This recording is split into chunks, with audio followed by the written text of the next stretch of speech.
come on here for a minute and talk to you. There was a recent, sorry, that was from a previous recording. So, recent headline that I wanted to talk to you about.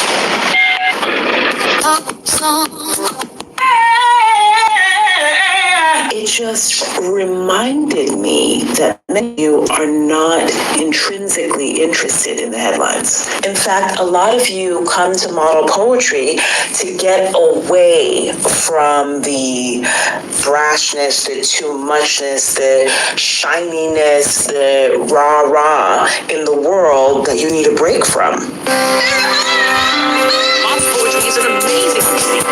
It seems, in fact, that so many celebrities and leaders and people in the public, I feel so comfortable at model poetry because of this very reason. And while others may click away or think it's strange, the model poetry community just gets it.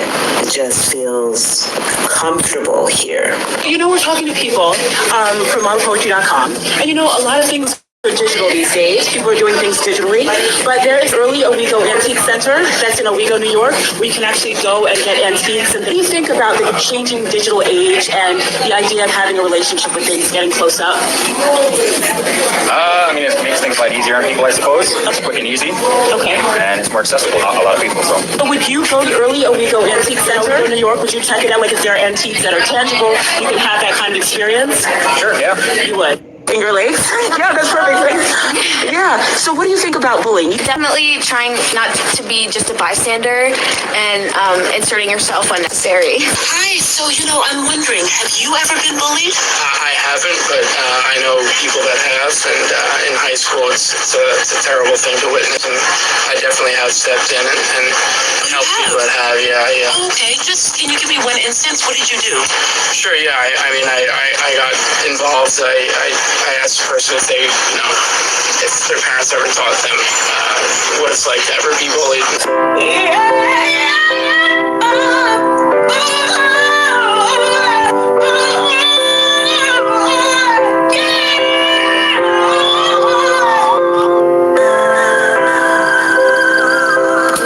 All right, guys, time to hear from you. What side are you on? All right, you guys. So I am interested in what you guys are thinking and feeling today and what is going on with you. So, you know, I'm looking to get more of your opinions. Love for you to put a 1 in the chat if you can hear me. Let's get this back here. And tell me the kinds of things that you're dealing with and what's going on with you. Let's watch a little bit of this podcast together. Tell me what you guys think. I might have gotten you at a bad time, but you can watch the replay. Let's just see a little bit of what Salem Tovar is what she's saying.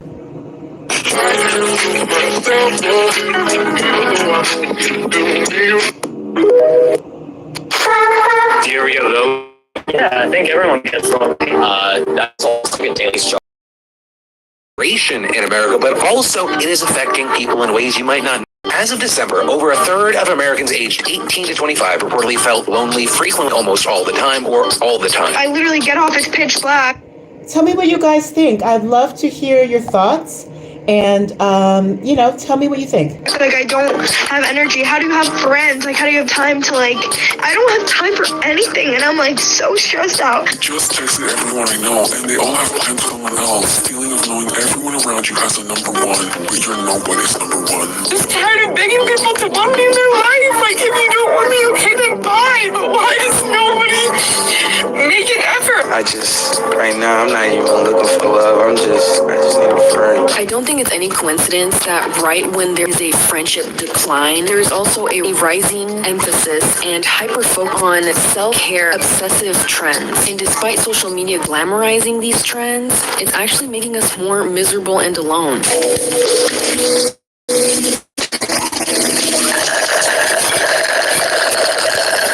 Hello everybody, and it's me, Salem, and welcome back to my How are you guys doing? I hope you guys are feeling fun. I hope you guys are feeling fierce and fresh and all the other F words. Have been friends who do stuff together. You with Hold me, on, you guys. and me. Not sure what that was meant by that. But let's see a little bit. We're not going to stay on long, but let's see a little bit of what she's saying today. Oh my gosh, no, the way that song literally has to do with what I'm talking about today, I'm going to be You know talking what? about Let's something that's zoom in. less like commentary based and more like life based, you know, for anyone. Collectivist cultures report having higher rates of happiness, feelings of stability, peace, and connection. They do believe some people are just built to thrive in individualistic cultures. However, we are seeing that the majority of the humans that are alive right now do not thrive from it. The way that the world is right. What do you guys think? Do you feel like you're thriving in your individuality, or would you also like more support? What are your thoughts? Now, against our biology as human beings. Y'all cannot tell me that people have, by themselves, without being socialized and brainwashed, can willingly say that they prefer this life. Coming to bed, honey? Yes, dear. Over this. I think I like this life.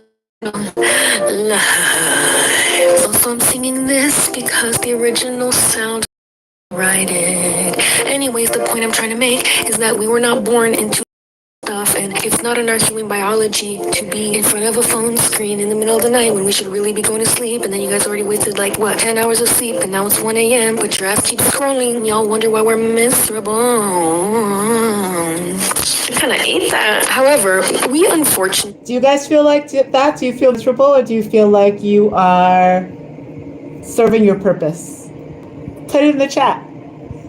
As Gen Zers accidentally are starting to fall into the trap of glamorizing this type of life and rebranding hyper-individuality and capitalistic work ethic as girl boss era and self-care era. And then the self-care is just people buying a bunch of random stuff. The internet has completely ruined the real meaning of actual. We are being taught that overly focusing on ourselves is going to guarantee us happiness. Meanwhile, the research says otherwise. And I don't think it's a coincidence that in today's society where quote-unquote self-care is being promoted the absolute most, we have the least amount of friendships. Excuse me. Part two. People keep mistaking self-care for being selfish, and it's definitely not a flex to be like, I'm like quirky, I hate people. Bro, you're self-sabotaging. What you mean? Before I deep dive into this section of the video, I first want to say something that can get very easily misconstrued because I know how y'all love to put words in my mouth. I'm not saying self-care is selfish. It's not. Self-care is very important and a necessity. However, I don't agree with how social media depicts actual healthy self-care. Because according to social media, self-care includes a lot of things that actually has nothing to do with bettering yourself as a human being. If anything, I think the way social media goes about promoting supposedly a self-care era is a lot more damaging than people think. There's actually a YouTuber who's made a very good video commentary essay on this very topic. This video is by a YouTuber named Sunvia called Self-Centeredness is Not Self-Care, Losing the Human Face Online. This video does such an excellent job talking about how on a bigger scale, Gen Z always has these conversations around how we have to come together for this cause, and we're going to do things differently, and we need to make the world a better place. But then on the other hand, we are constantly having these trends, these influencers blowing up that actively teach people about how my needs come before yours, which is part of individualistic and capitalistic culture. Meanwhile, we are craving a collectivist culture space. We are overly focusing on trends and attitudes and influencers and other people who are kind of telling us to focus on the opposite in order to obtain happiness. Although I live for the whole sprinkle lady and the wizard Liz, other life gurus and stuff who basically teach you to focus on yourself and your happiness above all else, I think it is a double-edged sword because a lot of these trends and influencers that are going viral always teach you focus on yourself, but also don't trust anyone else. You can have a partner and all they're going to do is cheat on you. Behind every well-intentioned message, they kind of always have this undertone of not trusting people. You can't trust people. Don't fall in love because love's not real. If you are going to have a partner, make sure that they have stuff to give to you, or else what's going to be left for you? Love? That's stupid. Look, I get it. Obviously, there is a certain reason why a lot of this content is so popular and has such a huge following, because unfortunately, many people struggle with people pleasing, putting other people's needs above theirs, and very often end up being betrayed, hurt, or taken advantage of. And so a lot of these content creators I can appreciate for the fact that they promote how to be strong, confident, put yourself first. And I don't think any of that stuff is bad, but I do think sometimes the way that this subgenre of content goes about things can be very fear-mongering and paranoid-inducing. And I feel like very often Shira's advice and the Wizard Liz's advice, or just social media self-care on TikTok, gets misconstrued all the time for blaming everyone around them for their behaviors and their problems, isolating, thinking that being mean to absolutely everyone is the same thing as protecting yourself and setting boundaries, when it's not. These are unhealthy coping mechanisms. It's not a flex to be like, yeah, everyone hates me and that's just how it is. Bro, if everyone hates you, that means you're the problem. What you mean? And these be the same people who are like, friends come and go, they never last. My man, that just means you suck at keeping friends. So what's even crazier is now I'm seeing people avoiding relationships and friendships with certain people over even dumber things, such as, well,